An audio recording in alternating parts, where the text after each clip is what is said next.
there's a way that you could get a debt collector to pay you.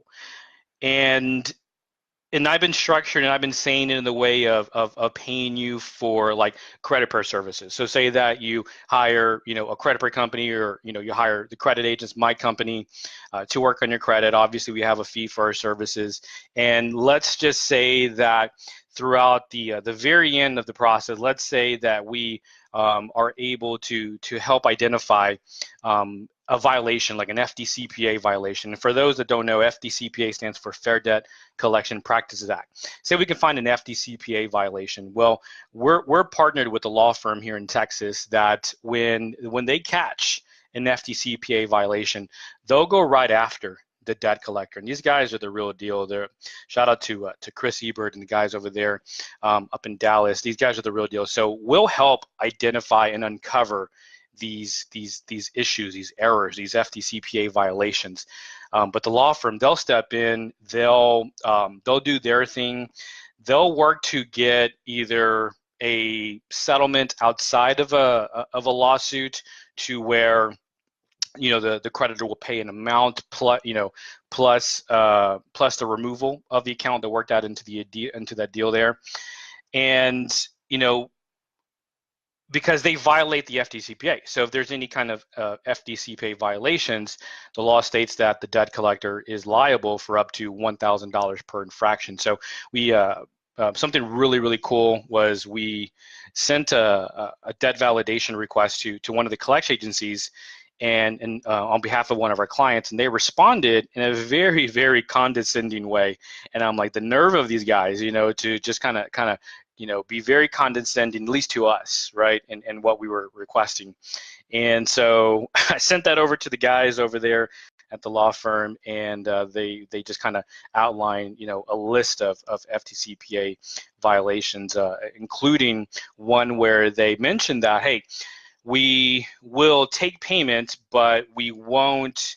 We'll delete the account from the FICO 9 score. Okay, so to the average consumer, to the least sophisticated consumer, when they read that, the word deletion and credit score in the same sentence is kind of like, okay, well, it sounds like it's going to be good for me. It sounds like they're going to remove it from my credit, and it's going to impact my FICO 9 score. What they fail to or what most people don't know is, FICO versions 9 and newer, there's already an algorithm. Part of the algorithm is that, collection accounts that are paid are not scored. But what they don't mention, or what many people don't know, is that mortgage lenders are using FICO versions 2, 4, and 5, 2 for Experian, 4 for Equifax, or 4 for TransUnion, I believe, and 5 for Equifax. And collection accounts, paid or unpaid, are scored. So say that someone's trying to get a mortgage, and they're reading that, if they pay the account off, the account will be deleted and removed from the FICO 9 score.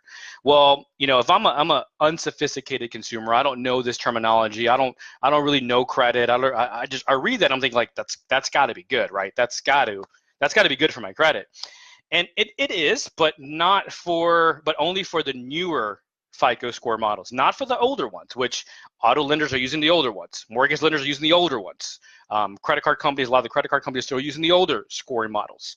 So it really doesn't benefit the consumer from like a lending aspect if they're trying to qualify for a mortgage, knowing that that account, even though it's paid off, it's benefiting their FICO 9 score or newer, but not benefiting the FICO 2 through 5 versions that the mortgage lender is using.